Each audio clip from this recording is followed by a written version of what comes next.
Mais qu'est-ce qui pousse les clubs à, j'allais dire, rentrer dans le jeu? Parce que faut sortir de l'argent quand même. Oui, alors c'est un caractère absolument irrationnel. C'est-à-dire que le transfert de Neymar pour le Paris Saint-Germain ne sera jamais rentable. Après, on peut nous raconter ce qu'on veut sur la vente des maillots, etc. C'est pipeau. Pourquoi? Parce que pour rentabiliser le transfert de Neymar, il faudrait vendre 20 millions de maillots par an. Or, Neymar, tout Neymar qu'il est, il en vend 1 million pour le moment. Donc c'est trop peu pour rentabiliser. Simplement pour le Qatar, pour QSI, qui est la holding propriétaire du Paris Saint-Germain, ce serait un formidable coup d'image. Et l'image, c'est de l'argent. Et l'image, c'est de l'argent aussi. C'est-à-dire, de quelle façon?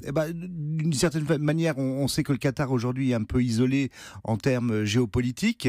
Et pour le Qatar, c'est aussi une façon de rayonner encore plus au niveau mondial et d'asseoir encore une espèce de pouvoir diplomatique. Aujourd'hui, là c'est hallucinant, on est en train de faire un parallèle entre le football et la géopolitique. Oui, mais vous savez, le football n'est jamais très loin de la politique et a fortiori de la géopolitique quand il s'agit de transferts internationaux. Et d'ailleurs, derrière tout ça, il y a quoi? Il y a des banques, il y a des fonds d'investissement, ça marche comment? Alors là, pour le Paris Saint-Germain, on peut imaginer que les Qataris pourront eux-mêmes s'autofinancer, mais c'est un fonds d'investissement d'État, donc voilà. Mais c'est vrai que dans ce genre de transfert, il y a beaucoup de fonds d'investissement qui interviennent.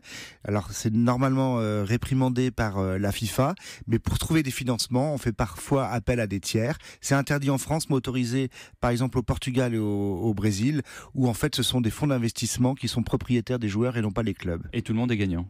Et tout le monde est gagnant parce que ça irrigue de milliards, de millions de dollars, de centaines de millions de dollars la planète football. Et à cela s'ajoute des avantages en nature, dans le genre, pour un joueur, tiens, en plus on va te payer la nouvelle Ferrari, des trucs comme ça. Oui, évidemment, ça fait partie du package, c'est-à-dire surtout les billets d'avion en classe business pour le joueur et toute sa famille, l'appartement, la voiture, enfin voilà.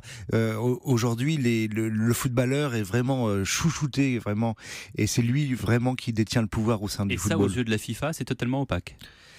Écoutez, alors ce qui est il y a opaque, les règles et la pratique. Exactement. Et ce qui est très opaque aussi, c'est la façon dont se négocie un transfert et où va l'argent. Parce que dans ces transferts internationaux, il est parfois difficile de tracer l'argent et de savoir réellement à qui il profite. Quand le Bayern dit je participe pas à ce jeu, c'est fini, c'est terminé, on y croit?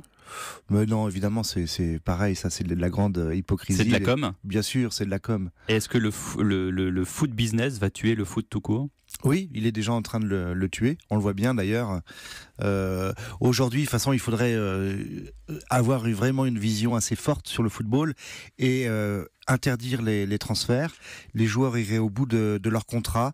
Il y aurait un rapport au club qui serait beaucoup plus sain et les footballeurs ne passeraient pas comme pour des mercenaires comme ils le sont aujourd'hui. Merci beaucoup Jérôme Gessel, auteur du livre La face cachée du foot business chez Flammarion.